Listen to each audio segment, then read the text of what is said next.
विश्व शांति हेतु पंचकुंडात्मक श्री राम महायज्ञ पूर्ण आहुति के साथ हुआ खत्म। सुखदेव महाराज की अनूठी तपस्या आग के बीच में बैठकर करते रहे प्रभु का ध्यान।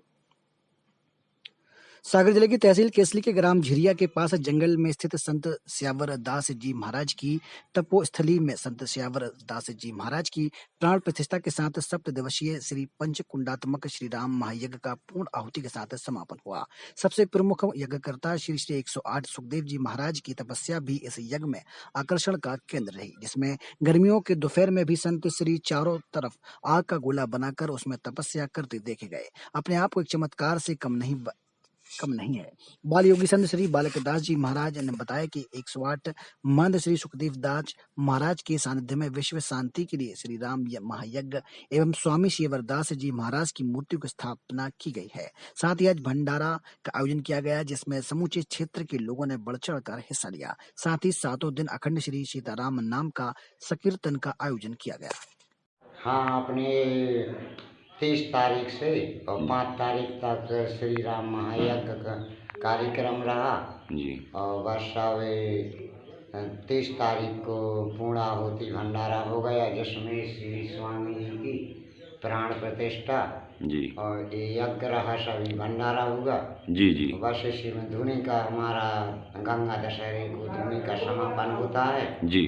बस इसी भंडारा हुआ, इसी को धुनी तपते हैं। तो महाराज जी, ये आप जो ये दोपहर में आप आग लगाकर तपते हैं, तो इसकी क्या विशेषता है, इसकी क्या वैदिक प्रमाण है? ये सनातन ऋषि महात्मा, पुरातन महात्मा शुरू से जी लोमस ऋषि से शुरू होकर के धुनी तपस्या इसी को कहा जाता है जी। जो आपके बीच में बैठ करके श्री राम महा मंत्र खड़गसर मंत्र का जाप करते हैं जी। 6000 जाप करते हैं उसमें, और ये अग्नि वैसे धूप पड़ती है और वैसे ही आग जला लेते हैं ताकि और भीषण गर्मी होती है। और इसमें कुछ तपस्या इसी को तप कहा जाता है जी और जी। इसी क्रिया होता है, उससे शरीर को भी आराम मिलता है, जो शीत वात पित्त इसका भी हरण होता है जी जी। और हमको आराम भी मिलता है। और इसी को जी गुरु का आदेश भी है, ये सनातन धर्म का एक प्रतीक भी है। जी महाराज जी, तो इस मूर्ति श्यावरदास जी की मूर्ति स्थापना में आपकी प्रेरणा क्या रही महाराज जी? बस यही प्रेरणा रही कि स्वामी जी के जितने भी आश्रम रहे जी जी। सभी आश्रम पे पहले से ही मूर्ति स्थापित रही जी जी। बस यही स्थान था आश्रम जी। मूर्ति नहीं थी, उनका आश्रम तो था जी जी जी। लेकिन श्री स्वामी जी विराजमान नहीं थे श्री मूर्ति स्वरूप में।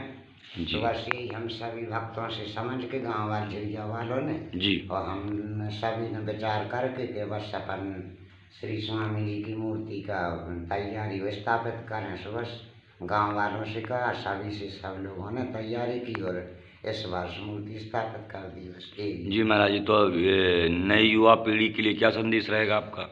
हाँ, यही संदेश है हमारा तो कि सनातन धर्म और वास्तव में सत्कर्म करना चाहिए जी। और स्वस्थ रहने के लिए वैसे तो ब्रह्म मुहूर्त में स्नान करके एक्सरसाइज करें, मेन ये है संदेश हमारा तो ब्रह्म मुहूर्त में उठ के अपने नित्य क्रिया